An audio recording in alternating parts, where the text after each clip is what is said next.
Good evening, everyone. I'll be presenting on Drusen detection using the Retromode imaging. So, Retromode scanning laser ophthalmoscopy is the next generation non-invasive imaging technique, which was introduced by the Mirante system. RMSLO aids in studying deeper retinal layers and the retinal pigment epithelium. It improves the detection rate of larger area chororetinal abnormalities that are not identified with the conventional and fast retinal imaging modalities. This is a prototype photo of retinal image, which is typically described as the moon surface or crater on the moon. So, what's the principle of Retromode SLO? It uses a scanning laser ophthalmoscopy in a modified indirect mode, utilizing infrared light of 790 nanometers to capture images.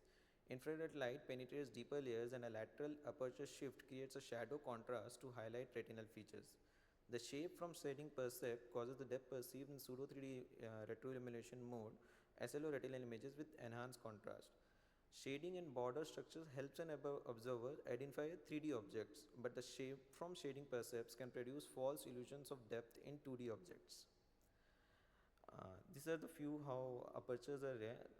The normal confocal SLO aperture, which detects only the central reflected light and blocking the indirect reflected light, but the aperture which is deviated to sides or annular aperture will only detect the indirect reflected light. So there are three aperture settings that can modify the image contrast, which is left deviation, right deviation, and the annular aperture. DL and DR enhances the depth perception, and the RA provides the low contrast illumination. So, objective of my study was to evaluate the effectiveness of retromode imaging in detecting Drusens compared to conventional and fast imaging techniques like color fundus photograph, FAF with OCT as a gold standard. And the secondary objective was to evaluate the RMSLO for detecting Drusen subtypes and its applicability in specific clinical cases. Metrology was a single center observational cross-sectional study which was conducted in a tertiary IK hospital. Exclusion criteria was in substantial media opacities or refractive error of more than 5 diopters, age less than 40 years, and other known retinal pathologies. And all the patients with any stage of AMD were included in my.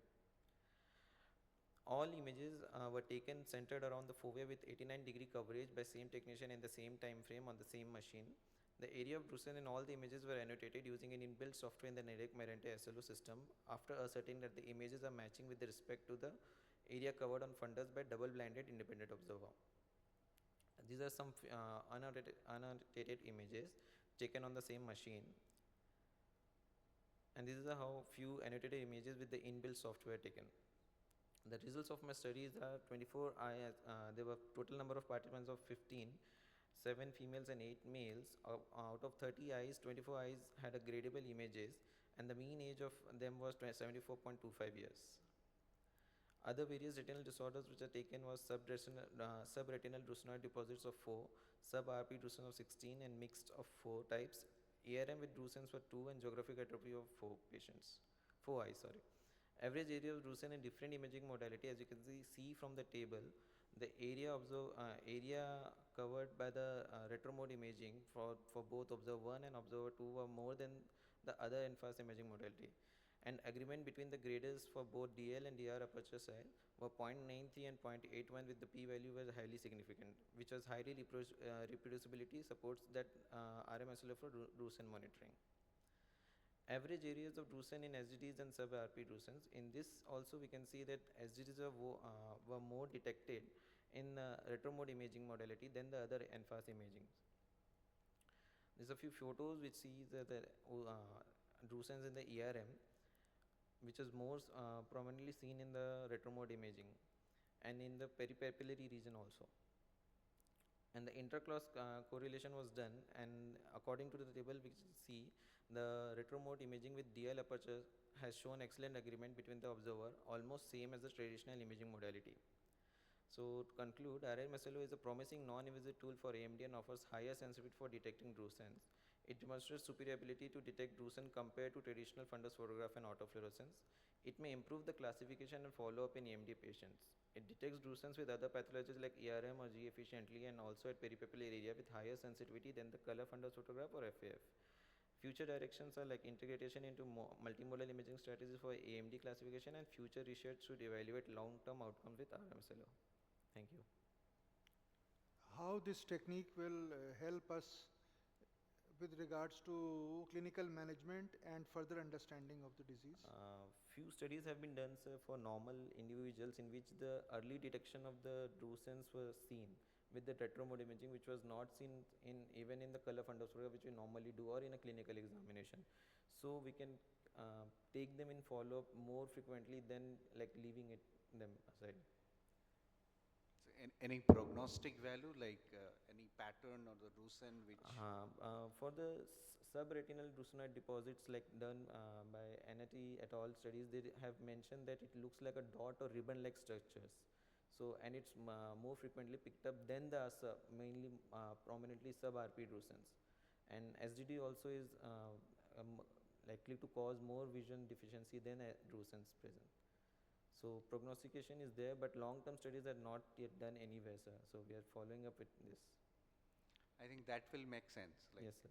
Clinical implications. Clinical implication. Till now, any of the paper have not done long-term outcomes. All the means this is the only lacuna which is now there with the retromode imaging. I think retromode is there only in the Mirante machine. Only in the Mirante. It's not there in any other machine. I've been using 2 Mirantes in 2 centers, and I mean, besides these 2 or 3 things like Drusens, ERM, etc., any other thing you've found it of clinical use of at the moment of? Not in a clinical view, but sir, like in a GA patient, we can see Drusens activity more in the periphery, like earlier than the FAF also. We have found in some few patients in that.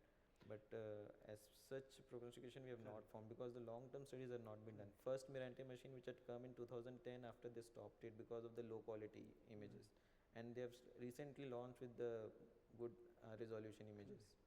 Probably more work is required to be yes, done, sir. And at the moment. I was hearing to the conversation, just a thought process. Would you like to concentrate on the borders of the geographic atrophic areas in future? Yes, sir. That's the main which we are finding for the area of Drusen. The periphery had more Drusen areas. So we are finding of that is more responsible for causing the area to increase and anything which can be done. But other papers have done only the number of Drusens. This is the first paper which is done for the area of like Drusens which you can detect. Okay, although not shown here, but how does this match with the autofluorescence images with regards to progression? Have you some inputs on that? Progression wise, sir, FAF images what we are like looking for like last few decades. FAF we were doing it, but this thing is more picking up more than the FAF. Not like a clinical outcome. We have not done it till now because long term we are not seeing the patient. Hardly this has been started since 2017-18 with this machine. So long term follow up is still needed. Thank you. Thank you, sir.